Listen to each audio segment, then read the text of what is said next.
بسم اللہ الرحمن الرحیم۔ ناظرین، فرعون نے 3 رات مسلسل ایک دہشت ناک خواب دیکھا کہ ایک آگ تمام مصر میں قبطیوں کی املاک جلاتی ہوئی چلی آتی ہے، اور جب بنی اسرائیل کے محلہ سے گزرتی ہے تو کسی کو بھی نہیں جلاتی۔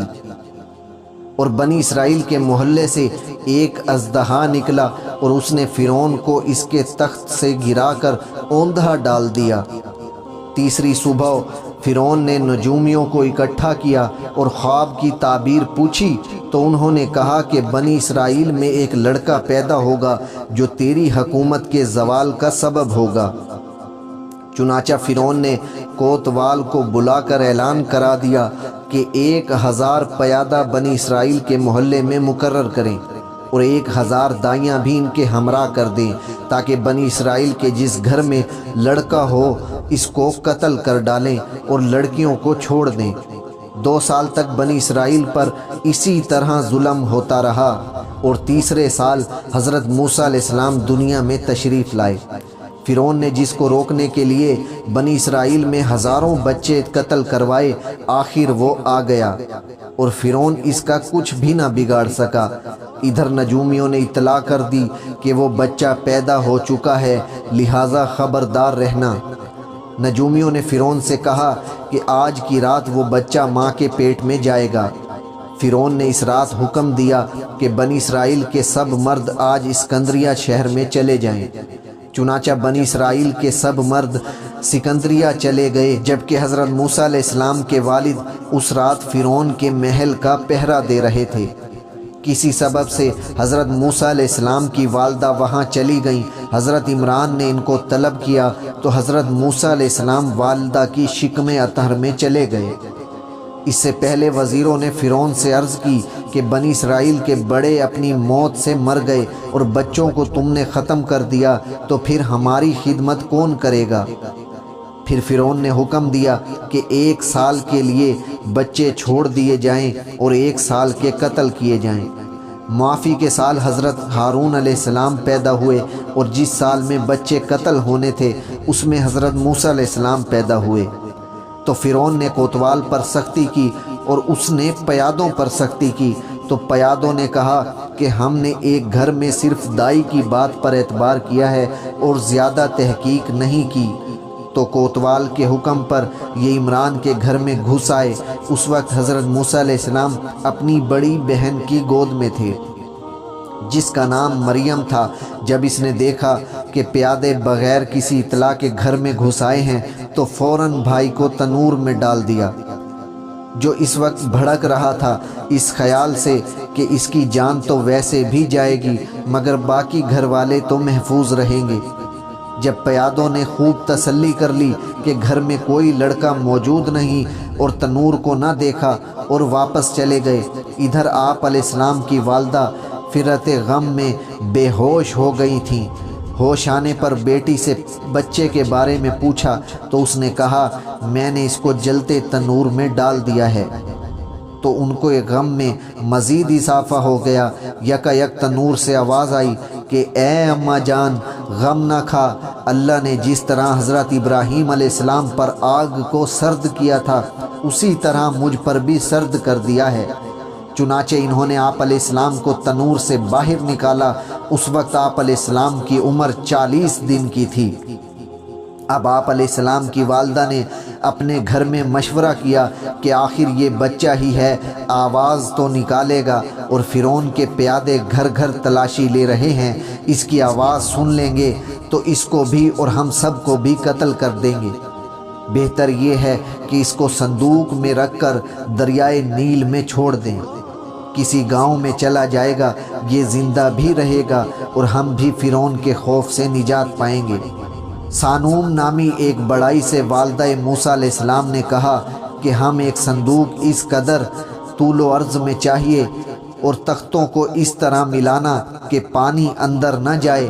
بڑائی کے پوچھنے پر والدہ موسیٰ علیہ السلام نے بتا دیا کہ ہمارے ہاں ایک لڑکا پیدا ہوا ہے، ہم چاہتے ہیں کہ اس کو دریائے نیل میں چھوڑ دیں، کہیں ایسا نہ ہو کہ فرعون کو اس کی اطلاع ہو جائے اور اس کے ساتھ ہمیں بھی مار ڈالے۔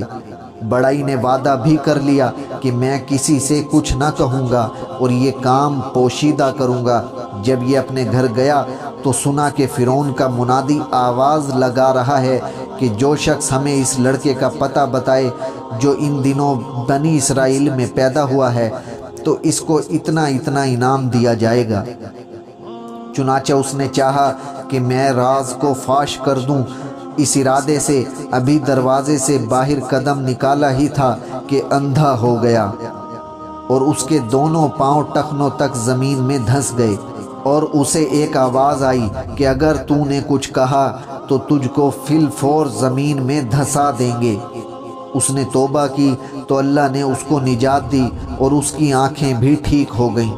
حضرت ابن عباس رضی اللہ عنہما سے روایت ہے کہ وہ بڑائی کئی بار اندھا ہوا، توبہ کے بعد پھر ٹھیک ہو جاتا، پھر وہی ارادہ کرتا، آخر ناچار ہو کر سچی توبہ کر لی۔ پھر اس نے راتوں رات صندوق تیار کر کے والدہ حضرت موسیٰ علیہ السلام کی خدمت میں پہنچایا۔ حضرت موسیٰ علیہ السلام کی والدہ نے اس کو مزدوری دینا چاہی تو کہنے لگا کہ اس خوش نصیب بچے کا ایک مرتبہ دیدار کرا دو، یہی میری اجرت ہے۔ جب اس نے حضرت موسیٰ علیہ السلام کو دیکھا تو اپنی آنکھیں ان کے قدموں پر ملی اور رخصت ہو گیا۔ سب سے پہلے جو شخص آپ علیہ السلام پر ایمان لایا وہ یہی بڑائی تھا۔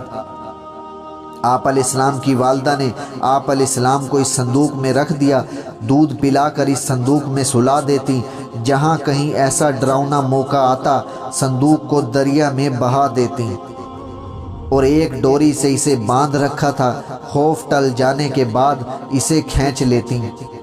ایک مرتبہ ایک شخص گھر میں آنے لگا جس سے بہت دہشت ہونے لگی، دوڑ کر اٹھی اور بچے کو صندوق میں لٹا کر دریا میں ڈال دیا۔ جلدی اور گھبراہٹ میں ڈوری باندھنا بھول گئیں۔ صندوق پانی کی موجوں کے ساتھ زور سے بہنے لگا۔ آپ علیہ السلام کی والدہ نے آپ کی بہن سے فرمایا کہ تو اس صندوق کے پیچھے جا اور دیکھتی رہ کہ کہاں جاتا ہے۔ چنانچہ آپ کی ہمشیرہ صندوق کو دیکھتی ہوئی انجان بن کر دریا کے کنارے کنارے چل رہی تھی۔ وہ صندوق دریا کے درمیان میں سے نکل کر اس نہر میں چلا گیا جسے فرعون کھدوا کر نیل سے اپنے باغ میں لے گیا تھا۔ اس کا نام عین الشمس رکھا تھا۔ صندوق پانی میں بہتا ہوا فرعون کے باغ میں جا پہنچا۔ اس وقت فرعون باغ کی سیر کر رہا تھا اور اس کے ہمراہ اس کی اہلیہ اور لڑکی کے علاوہ محل کے اور افراد بھی تھے۔ جب سب نے دیکھا کہ ایک صندوق نہر میں آ رہا ہے، لوگ دوڑے اور اسے اٹھا کر فرعون کے پاس لے گئے۔ حضرت موسیٰ علیہ السلام کی بہن نے جب یہ دیکھا تو گھر جا کر والدہ کو اطلاع دی۔ والدہ یہ سن کر غم سے نڈھال ہو گئیں تو اللہ تعالیٰ نے تسلی دی کہ ہم اسے تیری طرف لوٹا دیں گے اور ہم اس کو نبی بنا کر تیری طرف لوٹائیں گے۔ فرعون کی بیٹی کے بدن پر سفید داغ تھے۔ نجومیوں نے کہا تھا دریا میں ایک صندوق ملے گا جس میں ایک بچہ ہوگا، اس کا لعاب لگانے سے یہ داغ ختم ہو جائے گا۔ جب یہ صندوق ملا تو فرعون کی لڑکی نے حضرت موسیٰ علیہ السلام کا لعاب اپنے داغوں پر لگایا تو وہ ٹھیک ہو گئی۔ ادھر جب فرعون نے دیکھا کہ ایک لڑکا چند دنوں سے پیدا شدہ صندوق میں رکھا ہے، حامان کو بلایا اور کہا یہ وہی لڑکا ہے جس سے نجومی مجھے ڈراتے تھے۔ میرے اقبال کو دیکھ کر خود بخود کس طرح یہ ہمارے پاس آ گیا، اب اسے مار ڈالو۔ لیکن جب اس کی بیوی نے دیکھا تو کہنے لگی کہ اس کو ہرگز قتل نہ کرنا۔ فرعون نے فیصلہ بدل لیا اور بیوی کی بات مان لی، اور بی بی آسیہ رضی اللہ عنہما نے حضرت موسیٰ علیہ السلام کو اپنا بیٹا بنا لیا اور دائیوں کو حکم دیا کہ اس کو دودھ پلاؤ، لیکن جو دائی بھی آتی آپ علیہ السلام اس کا دودھ نہ پیتے۔ ادھر حضرت موسیٰ علیہ السلام کی بہن حالات معلوم کرنے بار بار فرعون کے دربار میں آتی تھی۔ اللہ تعالیٰ نے اپنے کلیم اللہ پر غیر عورتوں کا دودھ حرام کر دیا تھا، اس لیے آپ علیہ السلام کسی عورت کا دودھ پینے کے لیے تیار نہ تھے۔ الغرض جب آپ علیہ السلام کی ہمشیرہ کو یہ معلوم ہوا تو کہنے لگی کہ میں ایک دائی بتلاتی ہوں، شاید اس کا دودھ پی لے۔ چنانچہ یہ کہہ کر آپ علیہ السلام کی بہن اپنی والدہ کو بلا لائیں۔ والدہ نے جب گود میں لیا تو آپ علیہ السلام ان کا دودھ پینے لگے۔ فرعون نے آپ علیہ السلام کی والدہ کے لیے ایک اشرفی روزینہ مقرر کر دی اور کہا کہ اس لڑکے کو یہی دائی دودھ پلاتی رہے۔ اللہ تعالیٰ نے اس طرح آپ علیہ السلام کی والدہ کے ساتھ کیا ہوا وعدہ پورا کیا کہ ابھی تو اسے دریا میں ڈال دے، پھر ہم تجھے واپس کر دیں گے۔ اس طرح بچہ آپ کے حوالے کر دیا گیا، اور بی بی آسیہ رضی اللہ عنہا نے یہ بھی فرما دیا کہ ہر ہفتے میں لا کر دکھا دیا کرنا۔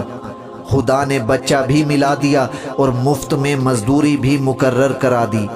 اب ماں کا یہ معمول تھا کہ ہر ہفتے بچے کو فرعون کے دربار میں لے جاتی اور پھر واپس گھر لے آتی۔ 2 برس تک والدہ نے آپ علیہ السلام کو دودھ پلایا۔